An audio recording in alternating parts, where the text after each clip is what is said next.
Hey y'all, happy Tuesday, happy spoken word Tuesday. I hope you guys days come along fine. Anyway, you guys know on Tuesdays I like to bring a word, right? And earlier today I read from James chapter 3 verse 5, KJV version, and it just focuses on the tongue, right? Although the tongue, being one of the littlest members of our body, it can create wars, enemies, great relationships, it can create a lot of things. So it's very important to have self-control over our tongue, right? It's very important to bridle our tongue, right? It's called self-control, not being so provoked, just controlling your emotions, right? Because, remember, we have power in our words, right? So what we speak it can actually come to truth, right? So we have to be careful, on how we using our tongue. Again, although it's one of the littlest members of our body, right? But it can create great fires, right? Or it kindle it great fires, great wars, okay? All right, you guys, so I'm going to be reading out of James 3, again, the same chapter that I read the short from, right? And the header of this chapter is control the tongue. So we're going to be talking about, you guys' tongue and how you need to bridle it and how you need to control it because it does matters and it creates great fires and great wars and everything with one of our littlest members, our tongue. All right. Again, the header is Control the Tongue, chapter 3, KJV version, verse 1. My brethren, be not many masters, knowing that we shall receive the greater condemnation. For in many things we offend all. If any man offend not in word, the same is a perfect man, and also be able to bridle the whole body, right? So it's just saying, right? So in many things we offend all. There is nobody that don't offend because if no one offend, if there's a person on this earth who doesn't offend, then that person is a perfect man. It says right here again, for in many things we offend all. Okay, there is no getting over being offended. That's why I say you got to brace your inflictions and everything because every day somebody's going to offend you. It's about how you handle it, how you respond to it, right? Okay, so again, for many things we offend all. If any man offend not in word, the same is a perfect man. Now you know that's a lie. If any man offend not in word, the same is a perfect man, and able also to bridle the whole body. But that's like impossible. Nothing is impossible with the Father, but it is impossible to us because somebody looking at us offends us. Somebody wealth offends us. Somebody love offends us. Somebody relationship offends us. Whatever the case may be, it offends us. And it don't even have to be a reason, right? It just offends us, right? That's why there is nobody perfect because we all offend one another, whether it's indirectly or directly, okay? Just by looking at a handsome or pretty girl is offensive because that person don't look handsome or pretty. Or the relationship and love is offensive because that person don't have love in a relationship. You see? So offensive can be indirect or direct. It can be unexpected or expected. But remember, we all offend one another. It can happen 1,000 times a day. It's just how we respond to it. All right? Verse 3. Behold, we put bits in the horse's mouth that they may obey us, and we turn about their whole body. So he says they bridle the horse's mouth so they can control the horse, right? Now, if they putting horses or bits, they putting bits in the horse's mouth that they may obey their masters and that they may control their whole body, then what are you doing, to control your mouth and your whole body? Who is putting bits in your mouth? Nothing. Nobody. Nobody's putting bits in your mouth. So therefore, it's up to you to control and bridle your own mouth and body. Okay? Verse 4. Behold, also the ships, which though they be so great, and are driven of fierce winds, yet are they turned about with a very small helm, whichsoever the governor listeneth. Even so, the tongue is a little member and boasted great things. Behold, how great a matter a little fire kindleth. So you guys see, I read this short earlier, okay? So it's just telling you, like, behold, also the ships, right? They are huge and they great, right? And they are driven by fierce winds, right? But they also are turned about by a small helm. That little small helm on that ship that the captain is controlling because they got to be controlled too, right? No matter where it go, the person, the governor, the owner is controlling it. So it won't be out of control, right? And that's why I said in verse 5, even so the tongue is a little member and boasted great things. Behold, how great a matter a little fire kindleth. And the tongue is a fire, a rod of iniquity. So is the tongue among our members, that it defileth the whole body, and setteth on fire the course of nature, and it is set on fire of hell. See, that little tongue of yours can send you straight to hell, because it kindleth great fires, right? And it's a world of iniquity. We have power in our words, right? So it's a world of iniquity, right? And it's among our members, our body, that's basically the most powerful, right? That the tongue itself, the way we use it, defiles our whole body, right? It set it on course of matter, a trend, a chain reaction that keeps going and going and going until it sends you and sets you on fire straight onto hell. So we got to be careful. Although the tongue's a little member, it boasted great things, and it kindled great fires, right? It is a rod of iniquity, okay? It's a little member of our body, but it defileth the whole body, set it on the fire, of course, with a chain reaction of nature, and it's set on fire to send you straight to hell. So again, be careful on how we're using our tongue, okay? Verse 7, for every kind of beast, and of birds, and of serpents, and of things in the sea is tamed, and had been tamed of mankind. But the tongue can no man tame. It is an unruly evil full of deadly poison. So you see, back in the days of Adam, when, the animals was talking, the Father gave Adam dominion over the animals, to allow him to, name the animals, and to have dominion over all the animals, to control the animals, right? So by mankind, that went on over to us, right? Transferred over to us, that we have domination and we control every kind of beast, every bird, every serpent, all the things in the sea. We tame, and mankind tame that. However, unfortunately, the tongue can no man tame, right? It's rude, it's unruly, it's evil, and it's full of deadly poison. It causes death, right? It can bring love, but it depends on how you use that tongue. But in this matter, the tongue cannot be tamed by man, right?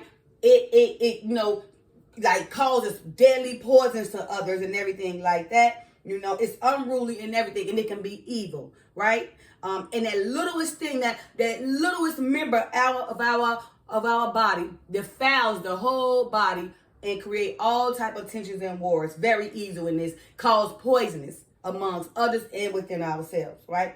Verse 9. Therefore bless we God, even the Father, and therewith curse we men, which are made after the similitude of God.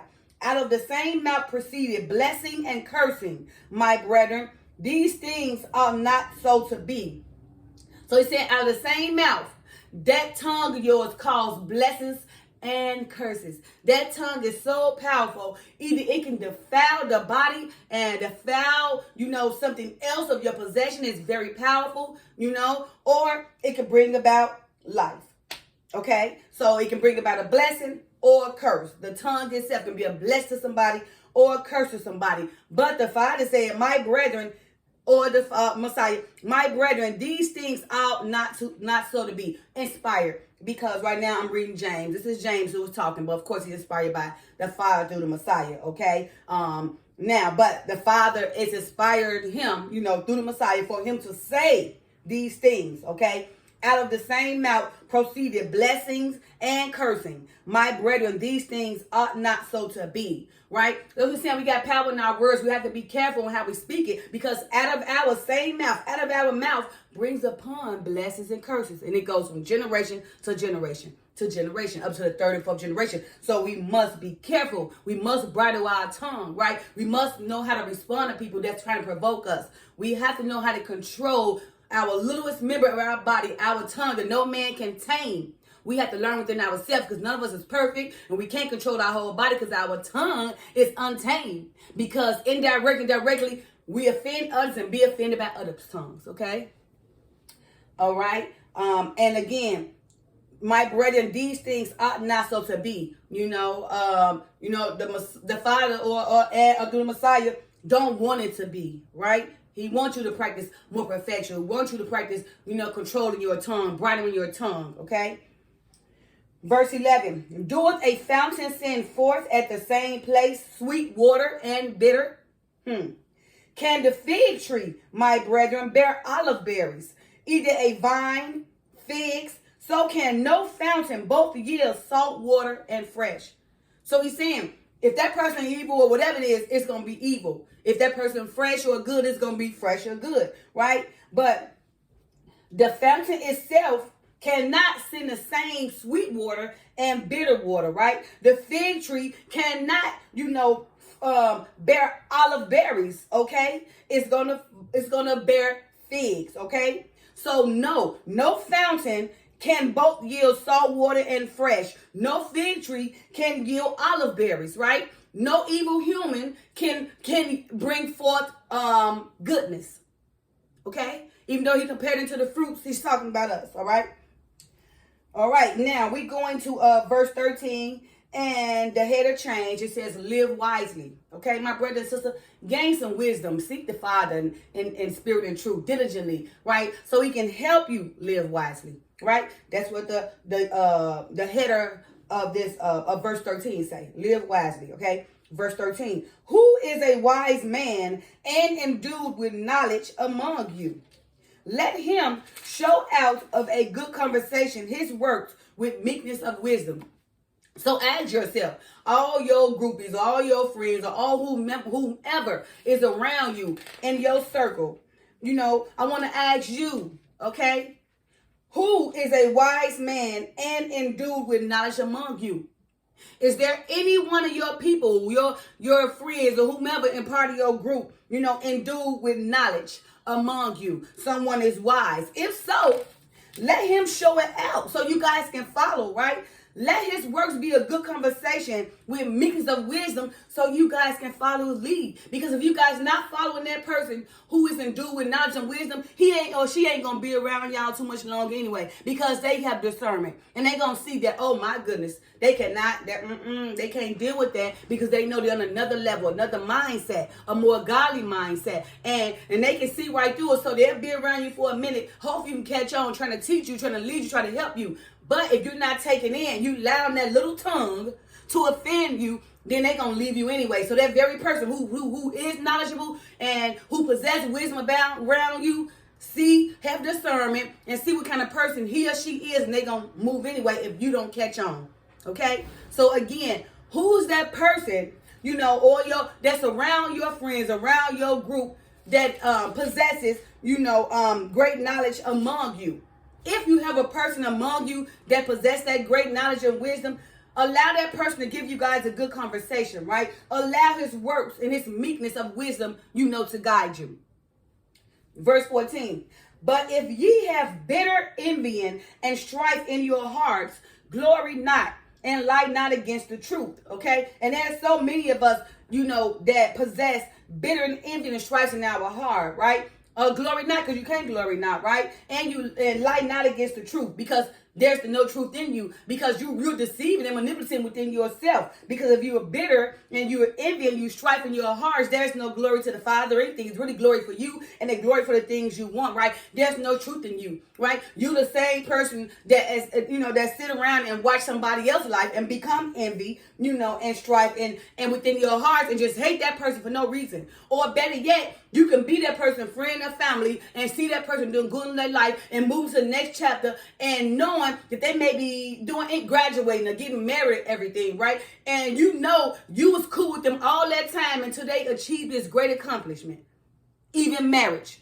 And because that person achieved that great accomplishment, no matter if they friend or family, because you ain't done it, you become bitter and envy and strife, and you can't even go support that person. You can't even say congratulations to that person. You can't even be happy for that person because within yourself, that person is offending your whole life because they happy. Isn't that something? Trust and believe me, I experienced it. Just my marriage. I had a lot of people that all of a sudden they was offended by me, didn't want to support me. My own family was sending me off. Oh, I got you, cousin. Or I got you. I'm going to help you out. And was playing on my mind. It was crazy. But okay, I didn't say nothing because remember, you don't say nothing. You just seek them out and let them be and leave them alone and move forward. Family or no family. So again, but if ye have bitter envy and strife in your hearts, glory not and lie not against the truth. Okay? Verse 15. This wisdom descended not from above, but is earthly, sensual, and devilish, right? So he's talking about the wisdom that have that consists of envy and strife in your heart and light not against the truth. That is a very deceptive wisdom, right? And it descended not from above, and it comes from the Father, but earthly and sensual devilish. It come from that man, because those are desires in that man's heart or that woman's heart. They want to be bitter and envious and strifeful and everything, right? Which is wisdom that do not descend from above, but it's earthly. It comes from that man or woman's selfishness, right? Because they want to be sensual and devilish, right? Because of their own mind playing tricks on them, okay? Verse 16, for where envying and strife is, there is confusion in every evil work. And as you guys see, almost the whole world right now is full of confusion, and confusion is evil work, because the Father is not the author of confusion, right? There is so much envy and strife throughout this whole world with people. The whole world is of confusion, and every evil work exists that's contrary to this Bible and contrary to what the Father wants, right?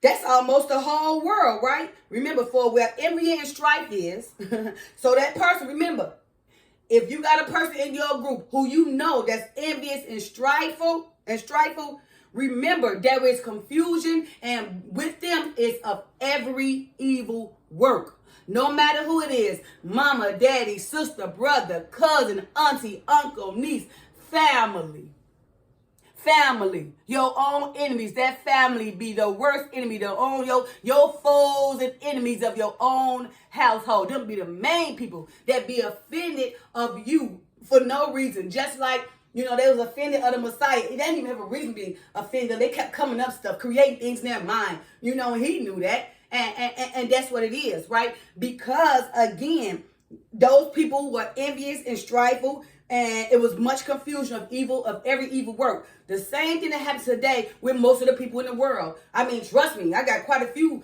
people I know like that. I'm talking about associates I know, family, everybody. I see right through it. But what I do is stay away and separate myself. I ain't gonna be around for you to compete against me. I ain't gonna give you on the tip of your fancy for me to offend you, because I ain't gonna be around you. In order for you to come in my life, you gotta come follow it. Because I'm a follower of the Father, not a man. Okay?